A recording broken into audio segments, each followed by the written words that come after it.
Hey, everybody, welcome to Love Relo, the voice of the relocation industry. I am your host, Ben Cross, and I'm so blessed and honored to be here with Peter Fonseca, the president of Orion Mobility. What's up, Peter? How's it going? How you doing, Ben? I hope Oh, man. you're not dying of the heat anymore in the Yo, office. it's listen. You know what we got? I think we finally got this some order restored to the thermostat wars over here. I think we're okay. We're trending in the right direction. I've got a Mhm. fan here under the desk, but that's enough about what's under the desk. More importantly, it's March Madness, Peter. This week, are you Mhm. ready? Is your bracket filled out?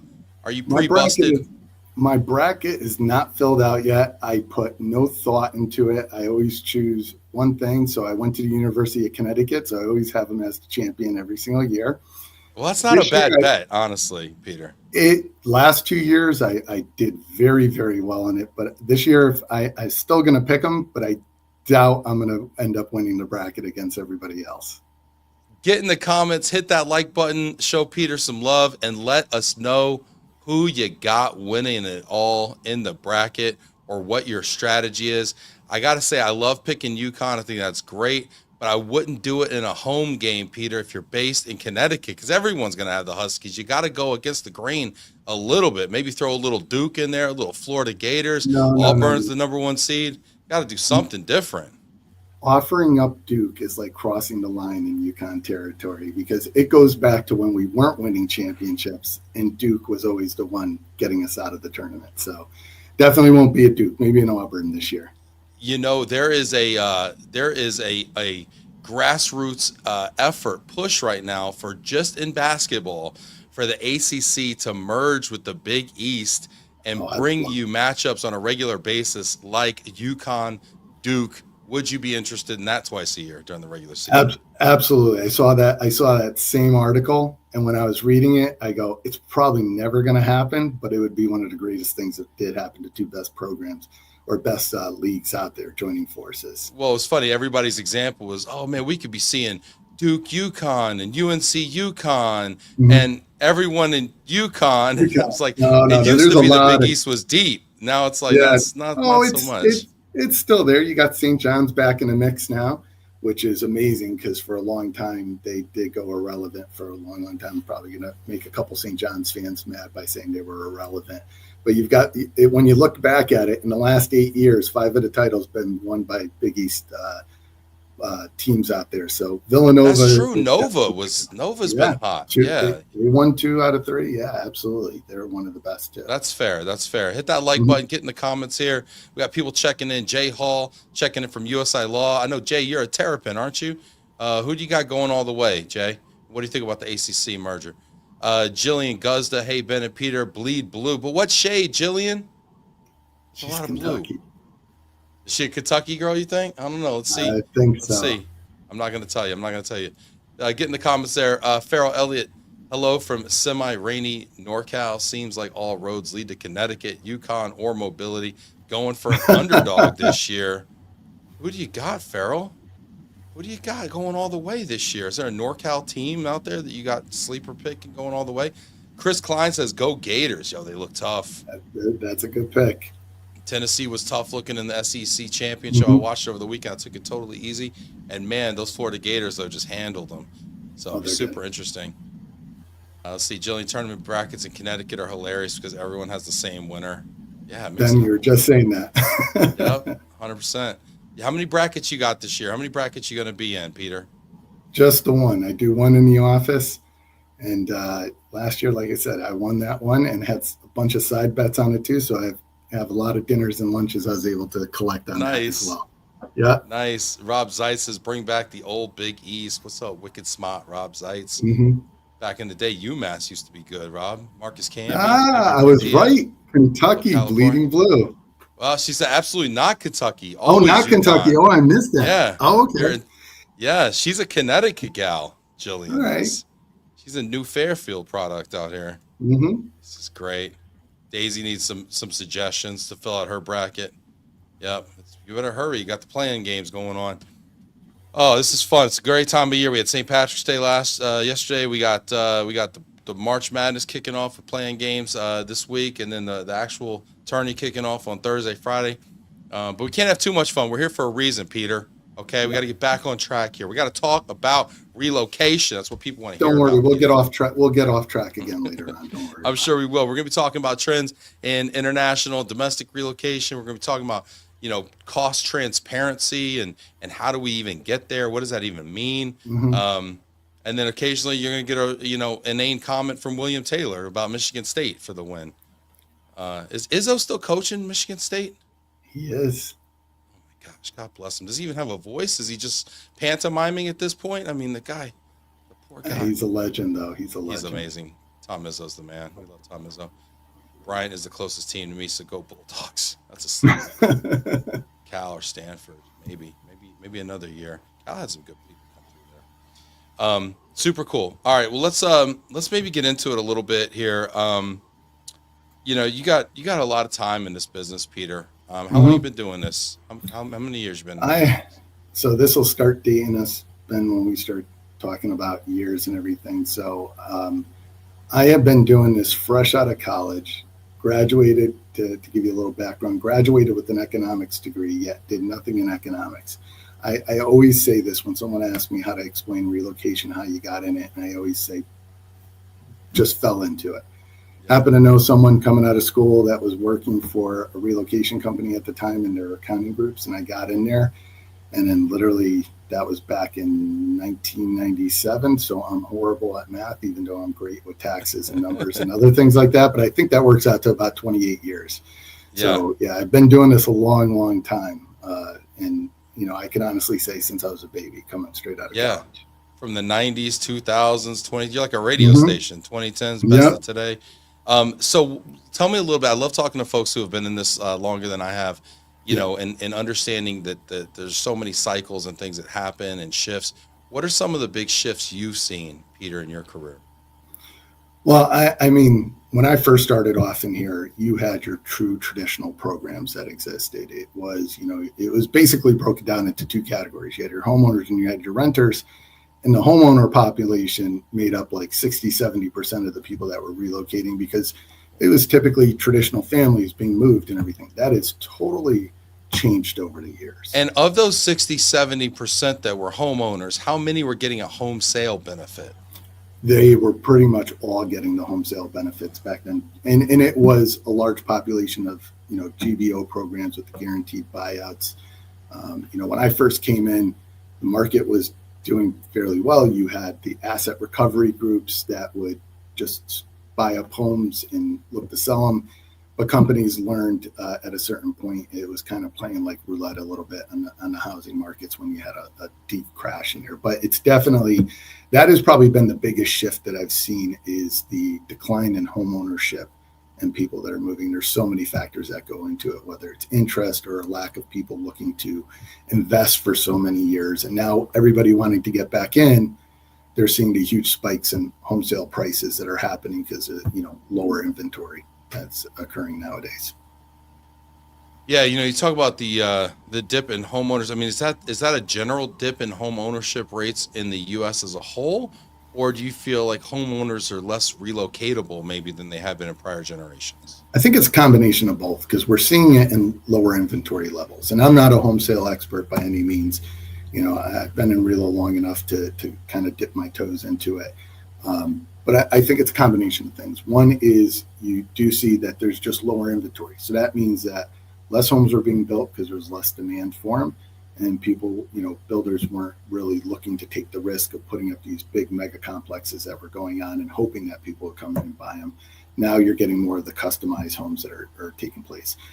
But I also think it was that there was a shift in whether it was when the millennials started coming in where home ownership wasn't just as popular as, mom and dad, when they had it, it was all about having your home. That's one of your biggest assets that you have. Yeah, that was the cornerstone of the American dream, right? It was. You buy a house, white picket fence, 2 kids, a dog, whatever. And all of a sudden that became your biggest asset and the cornerstone of your retirement. But I think part of it is too that, this younger generation has also looked at it and said, while it's a great asset to have, I could also invest in markets. I could do a number of other things with my money versus having it locked into a home where, unfortunately, one of the difference between investing in, let's say, the market and investing in a home is that a home also does come with a lot of expense associated with it that you now are responsible for versus a landlord or anybody else that has ownership of that property. So I think it's a combination of things, a lack of people wanting to own homes for a period. And now we're seeing it kind of shift. We're seeing people want to buy homes. There's just not enough out there. And, we went through what I like to call a market correction, because when we had that big crash that happened in the early, what was it, around 2005, 2006, and all the market started crashing, you had a hesitation of people wanting to buy homes. Now people want to get back in. Markets have corrected, in some cases overcorrected, and it's expensive. And I feel for, the younger generation coming into this and wanting to buy a home and realizing, in their neighborhoods, they, a starter home might start at 750,000, which is outrageous. Yeah, totally. I agree with you. People get in the comments here. Let us know kind of what you think there. William Taylor is getting in here. Jack Taylor. What's up with the Taylor clan, guys? Go find a Taylor somewhere. Peter, you're right. The younger generation is spreading the whole cost of the home, not just buying one to have an asset. Mm-hmm. Interesting. I'll tell you, I didn't own my first home until I was 34 years old. I relocated for work. Company sponsored, Texas to Florida. That's one. I relocated back to Texas, self-initiated. Came to North Carolina, company sponsored, Michigan, company sponsored, and then I moved to start a business here. So it's quasi company sponsored. So about 3.5 company sponsored relocations along the way. And I didn't buy a house until I was 34 years old because I wasn't thinking that way, and but I enjoyed the flexibility of not being encumbered with a home. But it also really set me back when I was thinking about how I built my wealth for my family, because I wasn't, I was paying rent, I wasn't paying a mortgage, and I watched the houses just continue to go up in value. So on the one hand, I was kind of coming of age in 2008 when everything crashed, and I was a young, 20-something professional then, and I kind of saw, housing market crash, and you kind of learn from that, right? And maybe you draw some of like incorrect deductions from that and say, oh, that's a sucker bet, or that's not the way. Mm-hmm. But then it comes right back. It's to your point, overcorrect is bigger than ever, right? And so I hope that people turn the corner on that, start buying more homes, because I do think just generally it's good. But at the same time, how many people do you know have 2 or 3 homes and they're using these as investment properties, whether it's Airbnb or they're flipping or they're doing, things like that. And I'm wondering how many institutional investors are kind of sucking up the inventory for just normal homeowners. Oh, it's definitely something that's happening out there that you do have. I'm sure you get phone calls too about, trying to invest in certain funds that are out there. And a lot of these funds are real estate funds where they're looking to buy up, when I say commercial residential. So it's, investors buying up huge lots of residential, whether it's apartment buildings or homes. Are these multi-family or single family, do you think? It's a combination of both. I mean, it's more, I think, the multi-family that you're seeing when you're seeing the investors go into that. But there was even a stretch where, big corporations were buying up homes to either hold and overinflate the values now in those sectors where they owned a number of properties. But that's a gamble for companies, I think, in the single family market. If you're going to be renting them out, you're going to be Airbnb them out, whatever it might be. I think it's a great investment for, individuals to definitely do. If they could find that minimum capital to go and do it, and build a good business plan. Like with anything, whether you're running a relocation business or doing something like that, the number one thing I always say is just build out a plan when you're doing it. Yeah, people saying the banks have bought everything. That's Jay Hall. Yeah, what's up, Jay?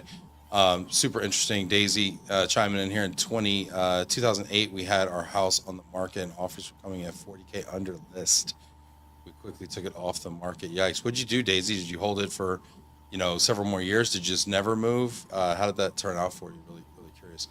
Farrell Elliott says so many investment companies are buying land and building homes specifically to rent. If market turns, they can sell, right? Well, you could sell if but if you're upside down on it, can you sell, right? Yeah.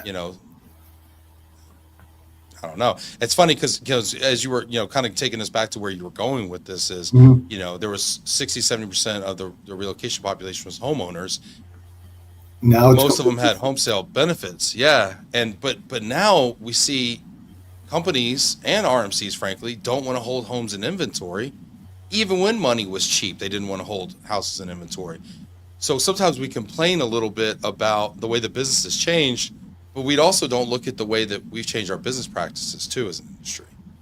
Yeah, I mean there is some disruption out there, even within our group. At the Orion Mobility, we've always focused in on expense and tax and other areas like that. And we had a small subsidiary that was in the relocation business for quite a few years, and they sold off. I like to say they were a little smarter because they realized, the referrals from the home sales and everything weren't there, and we got into doing senior relocation. And when I mean senior, I don't mean senior executives, I mean senior citizens. Oh, wow. And it's for people moving when, mom and dad need to sell their home. They're moving over to into, let's say, a property down in Florida. It's a giant community. One of the things we do is assist these individuals if they need, let's say, help with the household goods or anything like that. Right. We'll line them up with the right suppliers to be able to do that. One of the things that we ended up creating out of that was our quick buy program. And it is designed for doing instant offers on homes where now that person has the freedom to just move on. It's not really like a guaranteed buyout, because at the end of the day, the company's not stuck with the property, holding it into inventory or anything like that. But it allows for, a quick buy to happen. Person closes within 10 to 14 days. They have the offer on the home. Now they could just concentrate. The biggest advantage to it, especially, when we designed it for, seniors, and now it's gone into the relocation market and real estate agents are utilizing it, is that you don't have to prep your home. You don't have to stage it. You don't have to do anything like that. So there's a lot of costs that you end up saving on in the program, and you now have the freedom to go, especially in a hot market of trying to buy a home, and you're going up against everything from cash buyers to people willing to go over the value, which I never believe in. I know we were purchasing a home about 3 years ago. We did it, and there was quite a few homes where immediately they come back to you and they say someone went $50,000 over asking it. And I would they go, do you want to make an offer? And I go, you know what? I just don't get into that. I'll just move on to the next home that's out there. Per se. Yeah. But Well, if it doesn't appraise, you got to bring all that extra cash to the table. Exactly. Right. And it doesn't appraise for a reason sometimes. Right. But, at the same time, if you think real estate's always going up, then, eventually you're going to be back, with positive equity. But, I think it's interesting with the quick buy program because, that's another one where, like you say, you don't like paying over, for it. But a quick buy, what I've seen with companies out there that have done this is the seller will take a little bit of a haircut for the convenience of being able to just move it quick, right? And especially to your point with seniors, right? Or God forbid somebody passes or whatever, right? And you don't want to have to go in there and redo the kitchen or redo the master bath or paint the whole thing or redo the roof or whatever it is, or you just want to liquidate it, right? And you're not really worried about maximizing equity necessarily as much as it is about how do we just move this unit. Yeah, and the analogy I use all the time, it's like trading in your car versus selling it on the open market. You can sell it on the open market, do a private sale, you'll probably gain a little bit. But for the cost of convenience, you take the smallest of haircuts. And it's the same thing on the quick buy program. When you factor in not having to stage, not having carrying costs, not having to pay the commissions and everything else that goes with it, it really does get closer and closer to netting out to what you would be at. And, so it really just comes down to at the end, and it's not perfect for everybody. Like I know in relocation, I think it's like the perfect model for lump sum programs at the end of the day. They're not getting the added advantage of having a home sale program. So in a lump sum program, now this person can get services associated to help them sell their home. And again, it's their choice. They're not really paying for anything until they actually want to sell the home, and then it's just a matter of everything working out. No, that's brilliant. I actually never thought of that. So you're kind of like self-funding a home sale benefit by skipping the commissions and basically that's because we just acquire it directly. Yep. Wow, I like that. That's actually brilliant. I never heard of that. That's why we do these Yeah, shows, Peter, yeah, because always right something when you new. right when you think you know everything, then you And talk to Peter and you're like, oh, that's probably something thought it else. was just going to be about tax when I jumping thought it in, was which going to I be all do about like. UConn winning it all. I was like, we got to figure out something to talk about here. Um, but let me let me ask you though, to talk about things that we don't know or don't understand or maybe Mhm. misconceptions. I mean, what are some maybe three common misconceptions that you see in how global mobility programs are managed? So one of the big ones is on the tax side. I think it's constantly neglected in the sense that when companies are looking at how do I, um, you know, find a way to reduce costs, a lot of times they go and look and they say, you know what, we're just going to take this benefit away and we're not going to offer anymore. And it does two things. It is saving you some money, but you're removing a service that already was there for the individual, which is It important was for there them. for a reason, right? I mean, these things are put in Whether place for reasons. exactly, whether it's spousal assistance, anything like that. But what they fail to do is look at their tax programs that they're doing. So what I've seen is, so we do this all the time, and we live, breathe expense management and tax. That is our core in what we do. And what I've seen for companies on the tax side is that they have stayed under such an old model of going, you know what, we're just going to do everything at supplemental rates, which is for people not in the tax world, and tell me if I'm Yeah, boring. explain that for So us. supplemental rates are just a flat rate, and at the federal level, it's 22%. And it's basically if you got a bonus or anything that's considered supplemental income, it'll be taxed at 22% or withheld at 22%. You're still going to have to pay your regular taxes on it. So what a lot of companies do is they're just processing their gross ups, their tax gross ups through their payroll, and they're doing it at these flat rates. And what they're not accounting for is just with the smallest bit of a little bit more expertise, effort, and from like a company like Orion, we could go in there. We do complimentary audits of people's tax programs. So we'll look at it. They give us the data. We'll do it completely for free. We'll give them all the advice on it. Obviously the goal is for them to see, Orion came to me and put this in front of me. They clearly know what they're doing over here, and You companies said are complimentary, complimentary. I mean, like the free. chips and the salsa. Yep, exactly like that. Now you got me. Yep. So in companies, they just have to give us. They could give us their data from, let's say, 2024. We'll take that and we'll look at their tax program, and we're able to easily identify where they could save a ton of money. We've done a number of case studies doing it over the years. I mean, on average, they're usually throwing away over $1,000 per move on taxes, and it's That's because they're crazy. A taking the thousand dollars simplest per approach. move Yep, for overpaying the FICA taxes. tax. They're overpaying on FICA taxes because they're not pulling that back from the employee when they would have maxed out on their own. You've got it where they're not looking at their actual wage income, and they have it. It's there it's in the company. All you have to do is request it. They feed it over. You do a marginal bracket or marginal calculation. So at the end of the day, when we're doing taxes, we're always doing the recommendations to our companies, giving them the best practices on what they should do. If they don't want to kind of take that step, we say, fine, we'll crawl, but tomorrow we're going to walk, then we're going to run. And we show them the data on, how much money they can save, and they ultimately all go to that route. So, I mean, huge cost savings there. The other one, which most people don't know about at all, is that, we live in a relocation where, for the relocation management companies to make money, they're making money on the fees and they're making money from the referrals.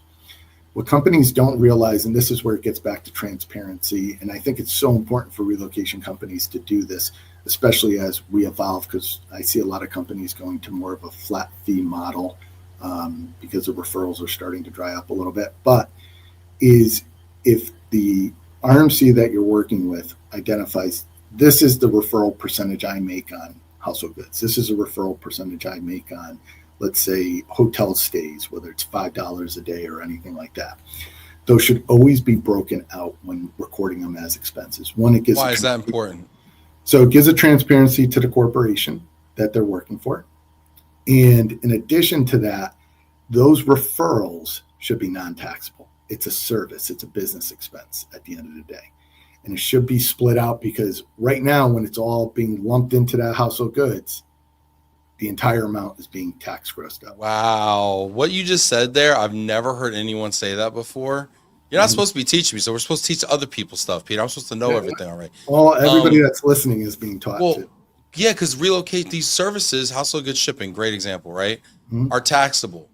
Yep. But the fee is not household goods services. It's That's a management fee. Yeah, and that's ultimately what the referral is. It is like a household goods management fee. They're acquiring the suppliers to be able to do the work. They're managing the suppliers, so they're getting a small referral that goes with it. That should be broken out. So when we're paying the household goods provider, it's still, everybody's getting their piece of, what they deserve, but a portion of that should be considered non-taxable. Well, let me ask you a somewhat rhetorical question. Why don't people do that? Why don't RMCs do that? Why don't companies request that? So I don't think a lot of companies know. Now they do. If they did one of our complimentary audits, we would point out all of that in there. I think there was always the hesitation of RMCs in breaking out what their referral percentages are, in some fear that maybe the corporations would go, why are you making 10% on top of it? Why are you making 5% on top of it? You told me it was zero fee. Yeah. Why are you making so much money? I never met an industry where you could give away everything for free and still be in business. And still buy them dinner at the conference and then still somehow manage to stay in business. Yeah. So, I mean, it's just, again, it goes to that transparency that can exist out there. Yeah, this is super interesting. William Taylor, one of our more insightful audience members here, hit that like button. Give Peter some love out there. Let's see here. William says, I am seeing more leaders in the global mobility space request this approach, Peter, because they don't want to pay the gross up on referral fees, which can be quite costly. How much are we talking here net, do you think someone can save with this approach? So, simple math, and please check my math as I'm doing this. You have a $10,000 household goods. If you're making $1,000 referral on that 10%, you're making $1,000 referral on it. The average tax gross up is 60%. Now, I know most people are probably sitting there going, that's impossible. No one's in the 60% tax bracket. But the way gross up works is for every dollar of tax gross up that I pay, now the government turns around and says, well, that dollar you just paid is taxable. So then I got to gross up the gross up, baby. You can't just gross it up once. So you're looking at essentially $600 just on the referral of the example that I gave. And that's everybody's getting pretty much household goods. So 600 times whatever your population is, there's your cost savings there. Yeah, and again, I get back to even that's 60. And I get back to that. It's always taxes are always somewhere where it's never on the forefront of companies to look at their program and see how can I adjust this. It doesn't cause any negative impact to the individual employee at the end of the day. Everybody's being kept whole, and it's cost savings to the company. And those are just a couple of examples. There's so many different areas within taxes that you can improve how it's done to save money for the company. And at the end of the day, give the money exactly where it belongs to, based on every individual's circumstances that they have. Super interesting. Chris Klein saying U.S. tax gross up is now the number, I'm assuming number one expense in a relocation. Yeah, it used to be home sale. It used to be home sale. Yep, home sale. And then household goods. Yep. And so home sale might sometimes crack the top 5 now. It's just based on numbers, how many are going in there. But yeah, tax gross up is always number 1 or 2 when I'm looking at anything. Rob Zeitz puts that at a 1 seed right there. That tax tip right there was a 1 seed coming out of the East. He'll win go all the way. He'll win that bracket now. Yeah, it's a scrappy 1 seed here. Don Fisher says RMCs will love you as much as they love me. That's no, I mean, at the end of the day, I give advice to both the corporations, the RMCs, everybody that's out there. I do believe in a separation of church and state when it comes to relocation services and expense management. And it's something we have more and more corporate clients coming to us. We also work with a number of RMCs, but on the corporate side, they're seeing the added benefit of having the relocation companies manage the services, procure the suppliers, do everything on it, and have a separate expense management company that's acting as an independent auditor that is checking for things like the referrals to ensure that it's being all done right. It is a growing trend that we're seeing out there with more corporations coming to us. Is that a compliance issue? Having audit not done by a third party? I mean, So, we hear about this all the time with the big four, right? They can't audit themselves, you know. mm-hmm. But it's a little murkier out here in Relo world. Yeah, so Relo is the only, I want to say, industry or services that are being done for corporations that I've ever seen where one company can procure their own suppliers, audit their own suppliers, pay their own suppliers, send in their own fees to the corporation that never gets audited on that end. And I'm not saying anybody is maliciously auditing incorrectly or doing anything like that, but the checks and balances just don't exist in the old models that we had, where it was like a one source, outsource everything, one group, everything gets taken care of. But it is about working with the company at the same time. And so we see it all the time. We've definitely seen it. And we work with a ton of the RMCs out there. I could be doing a corporate. We could both have the same corporate client. I'm doing the expense management, which I'm great at. They're doing the services, which they're great at. And I always just have one rule in there that we play together as we're one big team on behalf of the corporation, sharing our data via APIs and everything else. But it creates the checks and balances at the end of the day. Yeah, I mean, it's a pretty sophisticated approach. I like it. Makes a lot of sense. Jack Taylor says, Peter, get in the comments here, hit that like button, put something in the questions here for Peter. We've actually got 3 segments we're going to do on the back end of this thing if we got time here. Jack Taylor says, Peter, what would be your opinion to advocate for more workshops for local ERCs to work on skills to enable mobility managers to communicate with their C-suite, like ROI and other measures depending on the assignee? This has been a really hot topic for a long time, but recently, Jack. So I appreciate you bringing it up. We've been talking about it a lot on the show here. Any thoughts on this, Peter? No, I think anytime you can have knowledgeable workshops that are bringing in experts from multiple areas to discuss, there's always a benefit on it. I mean, you don't want to overdo it to some degree, because then you start getting where, it just becomes loud noise behind the scenes. But definitely for people to sit down with either the C-suite. I've even seen where, I think there's still a lack of communication between the relocation companies and the corporations. Some of it is driven by the corporations turning around when they award work over to an RMC who probably has a great process, but the corporation says, this is the way we've always done it. And they give the advice. And then I blame the RMC for not turning around and saying, instead of saying, okay, yes, we can do it that way, versus turning around and saying, here's my best advice, here's my best practices. And those best practices don't always have to center around what's best for the relocation management company. It's really for what's best for the actual corporation, again, on the tax side. And I'm sure there's a number of cost savings that they could do from a home sale perspective and other areas to assist with the companies. Yeah, great questions, great comments here. The engagement's been great here. Get in the comments here. Hit that like button if you've got any other questions for Peter. We're going to be getting into to some fun and games here soon, Peter. So I hope you brought your thing. I'm ready. Yeah. All right. I'm gonna ask you one more kind of quasi-serious question here. Oh gosh, look at Will Taylor. We need to start measuring productivity and efficiency gains. These tie directly back to company profits, aka ROI. How do you really quantify that, though? That's like the struggle. So, I mean, it would be a combination between, again, the RMCs and the corporations doing it, but you can measure certain statistics on, and again, some of it may have to be done through surveys. How much time did the individual, the assignee that was moving, have to engage in the relocation process? Because obviously, I've always said, lump sums are here. They're not going away. Nothing's dying on there, but it is changing where we're seeing more of the managed lump sums because it gives more flexibility in the individuals getting more services. But at the end of the day, when you're surveying these groups, you want to make sure that the assignee is not bogged down in the relocation process. That's what we're all here for, is to take that away. And you didn't hire a world-class researcher to develop the newest and latest drug.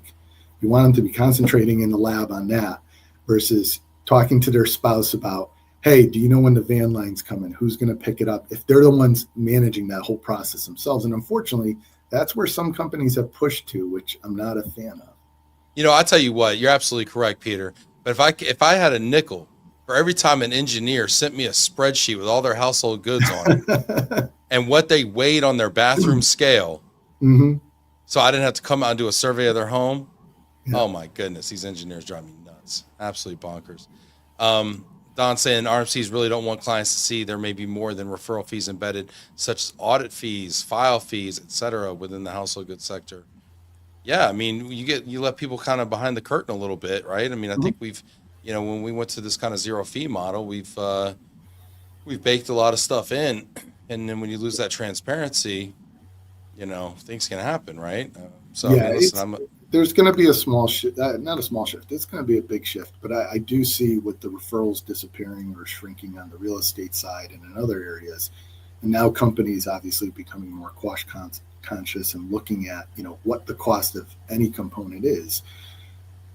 I think the relocation industry is going to have to take a step back and look back to the 90s when I was around and look for a transparent fee structure. I have a couple companies that are working with their relocation management companies to say, you know what, we want to eliminate, we understand everybody's got to make money.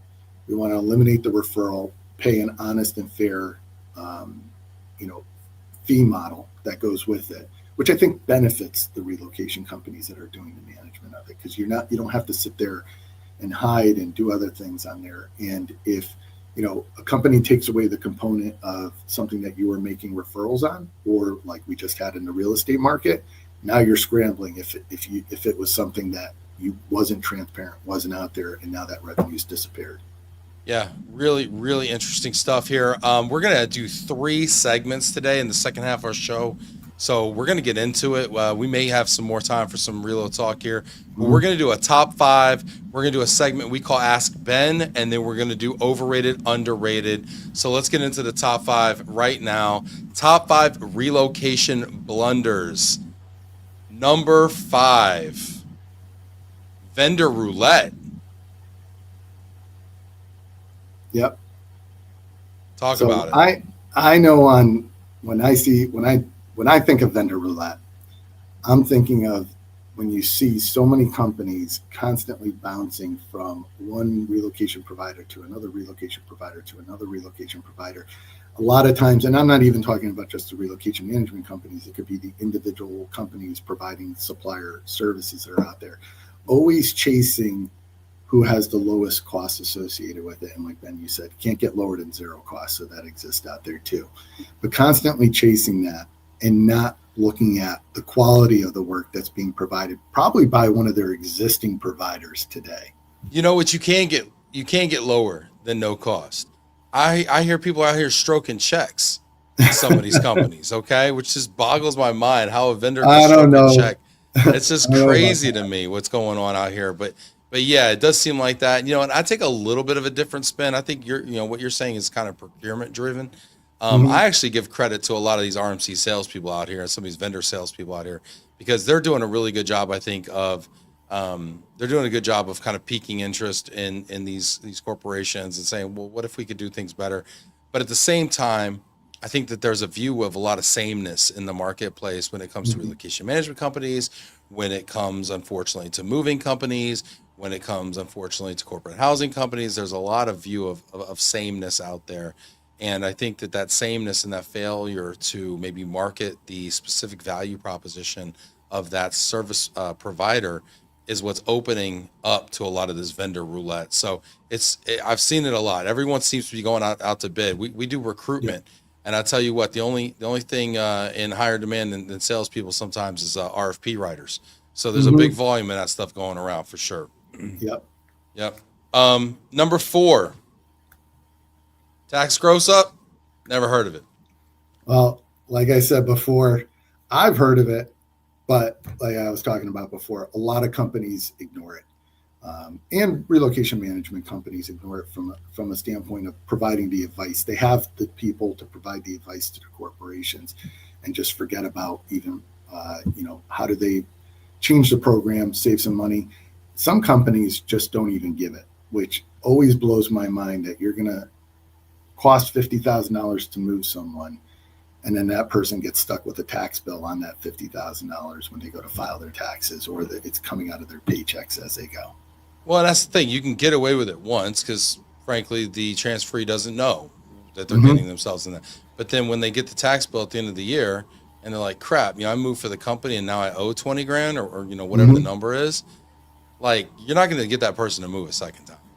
Right. So it's like No. really short sighted. It's not strategic. It's super tactical. It's a little bit of a cash grab on behalf of the corporation, it feels like.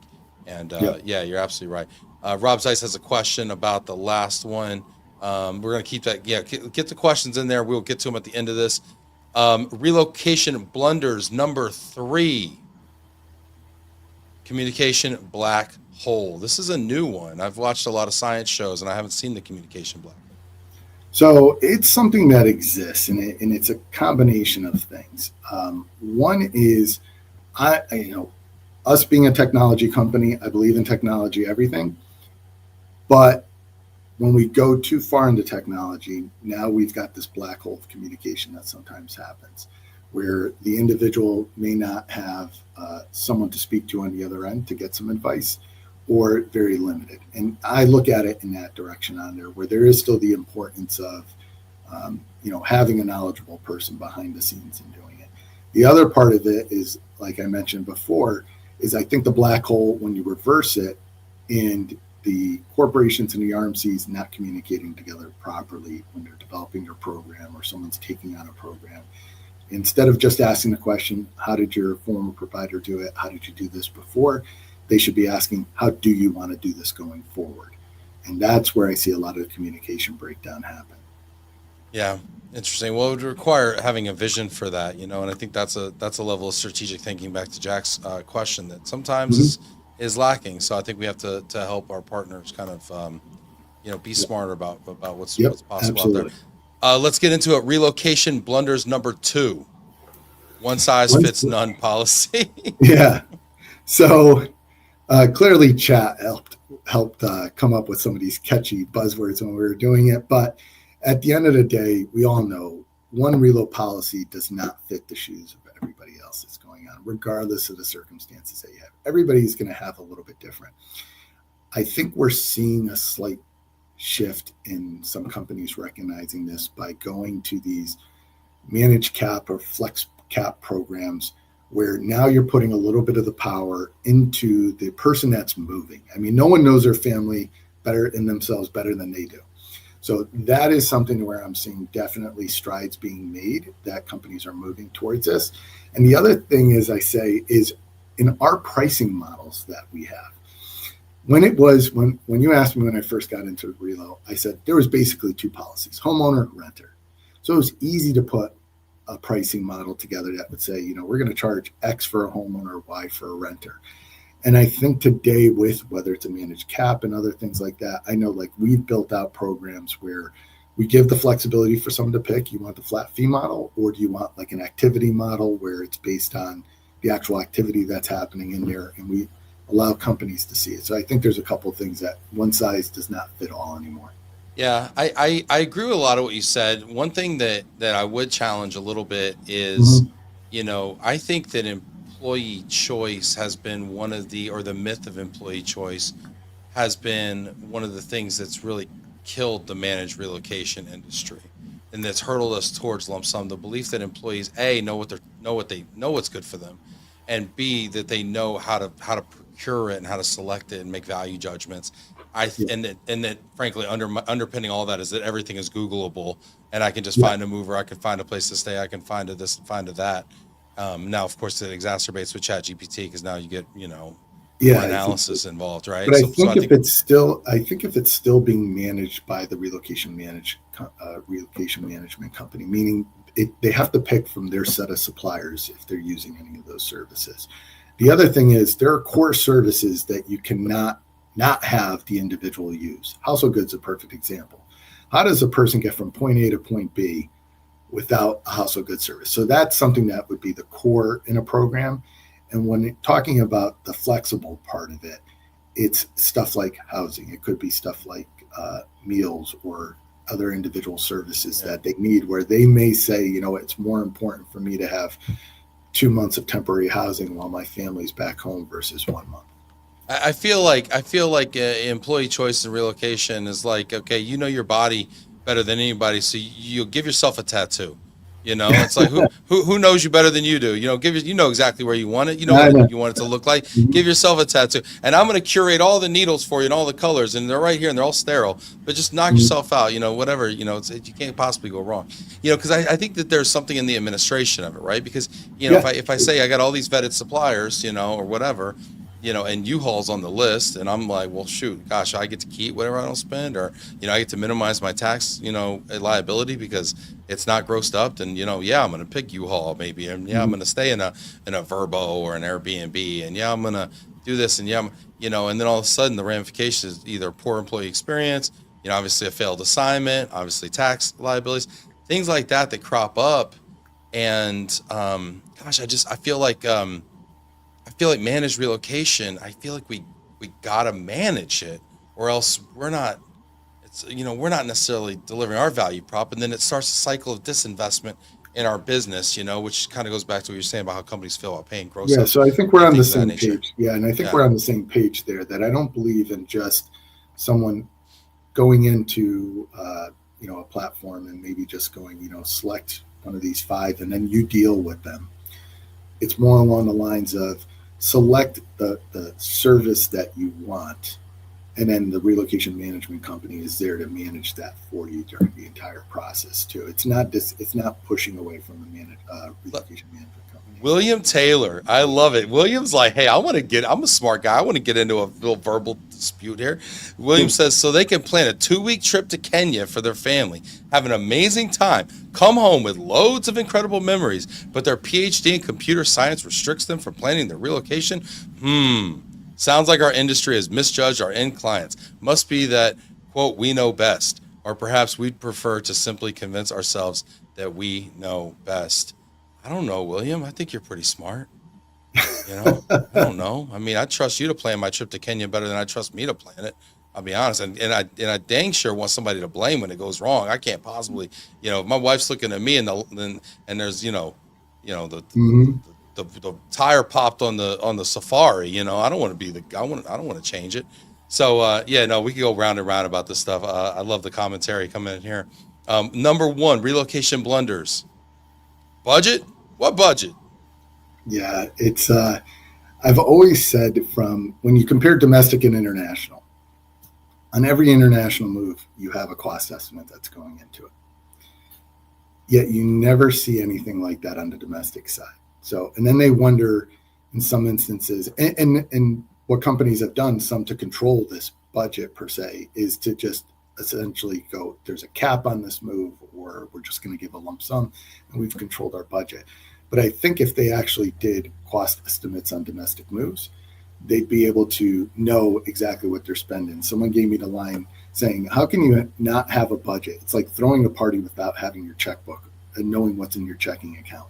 And they're right. You should know what your costs are going to be on these moves. And we know plenty of companies out there that can do these cost estimates and build them out. And I'm sure on the domestic side, they're a lot simpler to do than on the international side. But I think it's a huge thing to know and then be able to accrue for that spend as you're going along in any of these moves that are taking place, especially on the domestic side.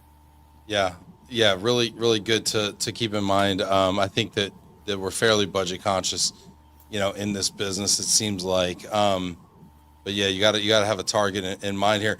William Taylor here, just firing heat, just heat in the comments here. Come on, guys! I can hear him say, "Come on, guys, let's all get real. We're trying to justify our existence, but we've missed the fact that our clients may just prefer to get it done on their own." Yes, William, you have children, so do I. You know what my kids want to eat for dinner? Okay, they want to eat Cocoa Krispies and candy and ice cream and chocolate syrup and have chocolate milk times a day and no water. That's what my kids want. And yes, they know themselves very well, but I think I know better. I'm sorry. I'm an expert parent, obviously. And that's why I always compare it to. I mean, if left to my own devices, I'm going to take the 20 grand. I'm gonna take it and run and figure it out. Like I don't even trust myself with 20 grand lump sum. William Taylor, yeah, I love you too, buddy.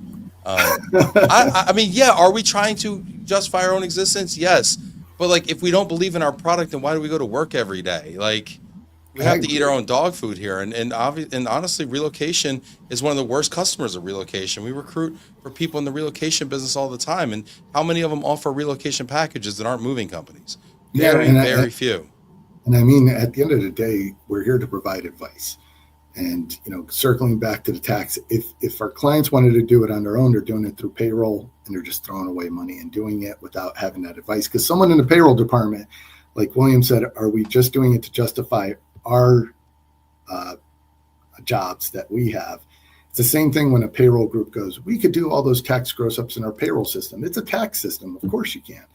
And they're justifying why they're doing it through their system, yet they don't go and tell the whole story that their system can't account for things like credits and other things that would apply on a tax return at the end of the day. So there's some truth in what William is saying, that yes, the employee should have some control and the company should have some control, but you still need experts out there to help. William's out here ready to burn it down. 90% of the workforce, lump sums and managed caps. Wow, there we go. Farrell, William, we're in agreement that they just can't do it on their own. Everyone is grasping tightly to the cash. Everyone wants the cash. Just give me the cash. Yep. Jack Taylor, I agree with that. William, they decide how to spend the money, which is all that matters. Give me 20 grand. I'm buying Bitcoin and saying, screw it. I'll throw my stuff out on the curb. Anyway, all kidding aside, let's get into it. We got a new segment called Ask Ben. Peter, we have a segment called Ask Ben. You are literally the first person to ever do this segment. So Peter, I how get does it that. feel Yeah, to be a trailblazer? I want to call myself a trailblazer. I just like asking people questions, because you've had now 50 minutes of doing it for me. So I'd love to ask you a couple of questions. So, and some of this is going to circle back to what we were talking about. So, considering your experience in the mobility space, I know you don't have as many years as I have, but you got plenty of years under your belt. You've relocated. You've done There's a that. lot under this belt, but it's not experience, Peter. How do you believe the lack of transparency we have in relocation costs and the processes have a significant impact on both companies and relocating employees? And what's the long-term consequences of that? Yeah, lack of transparency and long-term consequences on the process. You know, I'm really sad, honestly, for the managed relocation industry, because when I talk to folks like you and folks that have been around even longer than you've been around, and they talk about the evolution of the relocation industry and how, corporations had brokers on staff, right? Mm-hmm. And they had a full team of folks administering relocation benefits. And I think about what a vibrant industry that must have had, and how many CRPs we had floating around, and people that actually understood what the heck the tax codes were and what the real estate things were and what the radon things. I mean, all the stuff that I had to study for the CRP that I've never used in my life, because a relocation management company does it all now. And when I Mm-hmm. look at all the people who post these, open to work, posts that are, former mobility managers that are looking for seats, at corporations and jobs and whatnot. And I realize that, we've outsourced so much of our job function, because, we don't know how to do the work anymore. So we've just sent it to relocation management companies who might do a better job than a corporate team did. Mm-hmm. I concede that point because they specialize in it, and they can, employ such, intelligent people around the areas of tax and, compliance and supply chain and things like that. But it feels like there's been like a real brain drain around it. And then guys like Jack get in the comments, and other people, and they're talking about how do we upskill our corporate counterparts at organizations so they have a seat at the table, so they can be strategic leaders in their organization, Mm-hmm. and they can be in the room making decisions, and they can, do complicated ROI calculations and, things of that nature. And the talent's just not there. And then when the caliber of people is there, the they don't have the bandwidth, they don't have the team, they don't have the resources, the funding, the budget, the tools, the technology, whatever in house to actually be able to play around and start solving some of these problems. So yeah, they don't have a seat at the table. I mean, we've Yeah. reduced the role of global mobility manager in a corporation to a glorified vendor manager or an exception approver or whatever. And it's just it's so sad because I think that they're better than that, and smarter than that, but they've had both their hands cut off in the process, and they got no tools to work with. So I think that that's a lot of that's come because the business has been put into a kind of a black box, and how the sausage is made is really not clear to anyone anymore. Yeah. So, I mean, then the next question I have is, because it leads right into it. You talked about what's gone wrong. What would you implement to be able to immediately, like if you could have a wish and you could say, hey, if we Yeah. implemented this, how do we fix that for, Well, I think that somehow and I do put this like at the association level because it's kind of like the industry, right? If we're talking about like what is the industry, the industry kind of comes around the table at WERC, right? I think that somehow they should start to incubate internal programs somehow, right? And there's certain types of companies where it's suitable, whether maybe the benefits aren't super robust, maybe it's all like in domestic U.S., maybe there's not home sale, maybe it's like kind of super cut and dried, or maybe they're of a size and it doesn't matter if it's so complicated because they're of a size where it also makes sense to have staff, right? And you still have amazing supply chain partners, but maybe yeah, you don't need to outsource the whole thing, right? And you start to incubate what that might look like, and they can come and they can actually like design that and figure out how they would stand that up and how they would even propose that to internal stakeholders. Because the hardest thing these days to get approval for is FTE, is new full-time employees on your staff. Everybody wants to be more profitable, but nobody wants to add staff, even if staff are profitable. Like if I yeah, can hire somebody to do it internally for just using round numbers, 50 grand, but I can outsource it for 100, theoretically that's more profitable, but nobody wants to put that staff on. Right. And so I think there's an oversimplification in kind of the way that we view these budgets and these teams. But I think that thought leadership needs to come from Worldwide ERC because the institutional knowledge has left these organizations and has to be taught again. yeah. Wow. So, Great questions, though. That's going to yeah. be hard to top, Well, Peter. well, someone will do it. Someone will definitely do it again, and and if they need help, they could come to me first, and we can Yeah. help them get a few questions to put out there. I did want to do one shout out. I saw one person comment in here, Kate Lenahan, and just Yeah. to give a shout out to Kate. Kate was a person that I started working for. Now she's going to get mad because I'm dating her. I started working under Kate all those ago, and she taught me everything when I was first coming through the system Oh, in that's here. awesome. And she was at my wedding too, so I'll always love Kate. Oh, that's awesome. Shout out to Katie Linehan over here. Another C tier over there. Yeah, That's fantastic. We've got really great commentary going on in the comments here. We got overrated, underrated coming up. Don Fisher has a quick question here. Does anyone know what percentage of the individuals who take the lump sum don't have any issues getting to their destination and getting settled in? Don't have any issues. That's a really hard thing to that would be a great survey question. Asking someone if they didn't have any issues getting to, with their lump sum. And I don't think, honestly, I've never seen a survey that actually surveys the lump sum population. Well, I mean, because nobody wants to be responsible for the outcome. Because Mhm. if I survey the lump sum population, I have a 40% satisfaction score. Who's to blame? Yeah. Like, nobody wants to know the answer. The beauty of person lump put the sum is program I wipe my hands, Exactly. right? And I just say, oh, that you chose that. Oh, sorry, you had a terrible experience. Well, that's on you. I don't have a duty of care. Mhm. Legally, I don't have a duty of care because you made your own decision. So I think the right question to ask, Peter, and tell me what you think is would you do this again? Right. So if offered a relocation in the future, would you want to have a lump sum or would you want I to would I would never manage take a lump relocation? sum. Yeah, I would never Yeah. take a lump sum. And I think the question has to be asked not in a vacuum, like, oh, would you this or would you that? Like it has to be like you're still sweat on the brow, Mhm. like moving day, right? And like because I think there's this disassociation that happens. I would say this is I would say it's like childbirth, right? If we remembered how painful it was, we never nobody would have more than one kid, right? But somehow in the brain we disassociate, and then all of a sudden 3 years later, my wife's like, hey, let's have another kid. I'm like, I could have swore you told me you were never doing this again, Yeah. but like we disassociate what what that's like, in the early days and everything. Yeah. So I think if you ask people, I think that would be the way I would ask it, Don. Yeah. If anybody wants to do that survey. This is great. Farrell said 100% had issues. Yeah, this is cool. Hey, Katie's loving the shout outs. This is great. Terry saying I say no to the lump sum. Hit that like button. Get in the comments here. We're going to get into overrated, underrated. Thanks for everybody hanging in there. You ready, Peter? I'm ready. You feeling it? You feeling it right now? I'm feeling it. All right. It's strictly buzzer beaters here, okay? All right, let's go. All right, he's warmed up. Overrated, underrated. Do you know how to play the game? No, explain it to me. And then Okay, there's two things you need to know. I'm going to give you a topic, and you are going to tell me if it is either overrated or underrated. Those are your options. All right. I will tell you if you are correct. And then, of course, people will heckle you in the comments.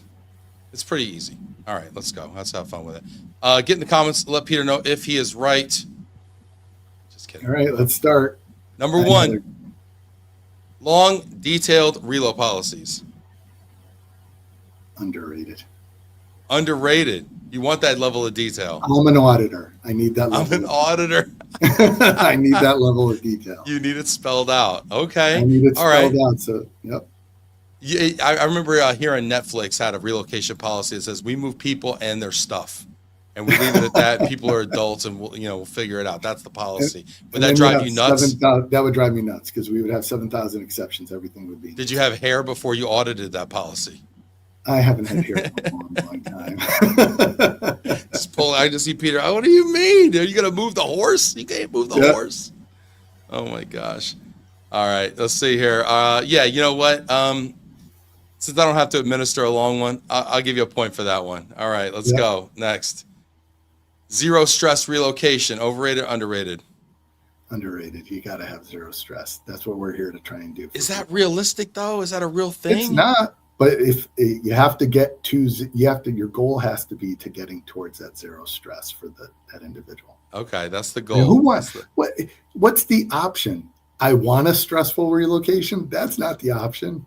Feel like you have to admit like some stress is part of the process, There's always going to be a little bit of stress. There's always going to be a little stress. Yeah. I think this is somewhat overrated. I know that we have to achieve this, and if we don't have this value prop, then what are we doing? Kind of to William's point, right? What are we doing as an industry, right? But at the same time, we have to set forth some sort of an expectation. I was just talking to a C-level RMC leader who just did their own move. And they're like, I literally got a text from him. I underestimated how hard this was going to be. I'm like, you've been doing this for 25 years. He's seeking that zero stress at the end of the day. He's seeking that would be our goal. Yeah. The light at the end of the tunnel is a train. Okay. Yeah. All right, let's go. Next one up. Overrated, underrated, laughing at your own mishaps. Oh, underrated. You have to laugh at your own mishaps. Absolutely. That's why I laugh. And that's a daily thing with me. There you go. I love it. Yeah, you can't take ourselves too seriously. Yeah. Yeah, definitely 1 point for that one. Next one up, overrated, underrated. The New York Mets, the Metropolitans. Overrated. And not because I'm a Yankee fan, because I'm not a Yankee fan. I am a Red Sox fan. So that is 1986 will be etched in my brain forever against the New York Mets and the Boston Red Sox. So the New York Mets are so overrated. Wow, this is so interesting because I would expect a Sox fan to go after the Yankees, but to pick on the National League Mets. The Mets they're not my exclusive enemy. The Yankees are my enemy as well. There's no doubt about it. But the New York Mets, I will never forget this, being a young child, 1986, and watching us lose as we're up by 2 games and then having it go through Bill Buckner's legs. Bill Buckner. We'll never forget that. I will admit I shed a tear as a young kid watching that. And think about it. It still was quite a few years, 2004, when we finally got our championship. So it was another 18 years of misery that we had to live through as Red Sox fans. Well, it's easy to forget how many years of futility the Sox had, because in the last 20 years they've been pretty, been pretty good, But there was a lot of years where the Sox were just Only the Cubs fan had it worse than us. We were 1918. I forget what it was for the Cubbies. I think it was like 1908 or something like that. yeah, builds character though. You know what? My stepfather's a New York Mets fan. I had two stepfathers growing up, right? My first stepfather was a Yankee fan, but he only took me to Mets games, I think, because he was cheap. My second stepfather was a Met fan that only took me to Yankees games because that's the tickets this company had. Who knows? So I'm very confused. So now I just root for the home team. I'll admit, I love Citi Field. Great when they built as a new ballpark. I think they did a great job at that place. I never been to Citi Field. Gotta check it out. It's nice. Rob Zeiss's poor Bill Buckner got too much blame for what went wrong. He did. I could get on it. Rob is from Massachusetts too. There was a lot more blame to go around, including Bob Stanley completely messing up as our reliever and trying to close out the game. People forget that we were up in that well before Bob let it go through his legs. Yeah. Let it go through his legs. Yep. Great point. Hey, who's your favorite Red Sox player of all time? Oh, God. Older generation, when I first was starting, Jim Rice. Loved Jim Rice. He was the best. And then who doesn't love Big Papi? Oh, Papi. He's the best. I love Papi. Because he delivered for us. He delivered for us. Without him, we'd probably still not have a World Series under our belt because we wouldn't have that curse go away. David Ortiz, Big Papi. The best. He is. And he was a Yankee killer. I'm not a Red Sox fan at all. Sox are kind of a team I love to hate kind of thing, but like the Patriots, like the Celtics. But anyway, I admire the franchise and all that. But it's more fun to hate them. But man, I like David Ortiz. I like the swag. I like the way he carried. I like the Boston strong. I just love it all about Papi. Yeah. It's awesome. Very cool. Yeah. All right. Last one up here. Overrated, underrated. The Philadelphia Eagles. As a team, I think they're underrated. That's how good they were this year. I think a lot of people wrote them off, and they came up big. As a fan, I could care less about them because I'm a Jets fan, and we haven't won anything. That's the unusual thing about me. I'm not a Patriots fan. Hate the Pats, but I am a Jets fan. I don't know why I'm a Jets fan to this day. It's one of the worst teams or franchises to be behind. Was it a family thing? No, you know what it was? It was my brother-in-law way back in the day had season tickets, so I'd be going to the games. And then I ended up getting my season tickets that I kept for a number of years until they started doing those dumb seat licenses and everything. Oh, yeah. When you realize you're only going to 2 games a year and giving away the rest of the tickets, it didn't make sense holding on to them. But I don't know. I just found Jets fans to be like, for being so bad, they're so passionate at the same time. Like we embrace us, failing at times, but we're behind that team 100%. I got it. Yeah, I have so much respect for it. My stepfather is also a Jets fan, and they're terrible, but he's still a Jets fan. And that's the way it is. Mm-hmm. And what do you got? Fireman Ed. Fireman Ed, and I forget the other guy. He'd be on his shoulders all the time. He'd be up there. But yeah, it's great, and I'll never forget. I had section 302, row 6 with my seats up there, and I never moved from that section because the one thing I found was every game you go back, it was the same group of people around you every single time. Yeah. I got a lot of respect for Jets fans. Mm-hmm. And the Jets have been better than I think we remember. I mean, the Mark Sanchez years, you went to 2 AFC championships, I think. He was horrible. I called him Happy Feet. He was always bouncing around in the pocket.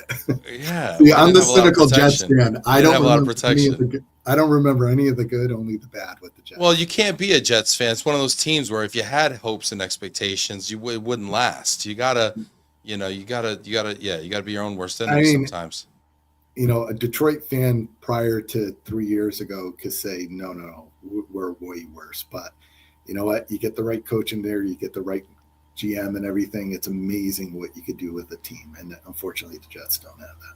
The Jet fans are different than Detroit, in my opinion. I lived in Detroit. I lived in New York. And Detroit fans never really cared about the Lions for a lot of years because they had Michigan football and Michigan State football. Yep. So they had their hands full with other stuff, right? It's kind of like Browns fans could just forget about it, go root for Ohio State. But what are you going to do? You're going to go root for Rutgers? Like, who cares? Like, you got no other options. You just got to sit in it, you You're know? right. You know? Jack doesn't know. He's from Canada. Let's educate him. He says, how can you hate on Super Bowl winners? No, not hating on the Philadelphia Eagles. I Yeah, think you they were are. great. No, It's forget the just at the Eagles. end of the day, I can't be a fan. I'll tell you, Jack, they have no class. All right. Terrible organization, terrible people, right? The whole city of Philadelphia wouldn't miss it. All right. They threw snowballs, maybe batteries, reports differ, at Santa Claus, for goodness sakes. Okay. They had a courthouse and a jail in the stadium. I mean, that's the kind of people we're dealing with here, Jack. Okay. Yeah. You like them so much, you take them. All right, Jack? Send them up to Toronto. You guys can get a football team. Rob Zeit said Jets had Belichick as a coach for a few hours, so they got that going for him. That was the worst when we Yeah. lost him. Literally, he goes, "I'll be the coach," and then leaves hours later. Did you see that special with him and Parcells? I haven't seen it yet. Oh, No. it's so good. They sat down, him and Parcells at a table. Where's it on? Is it on I Amazon don't even or- know. I don't know. I'll Can Google somebody it. put it in the chat? Yeah.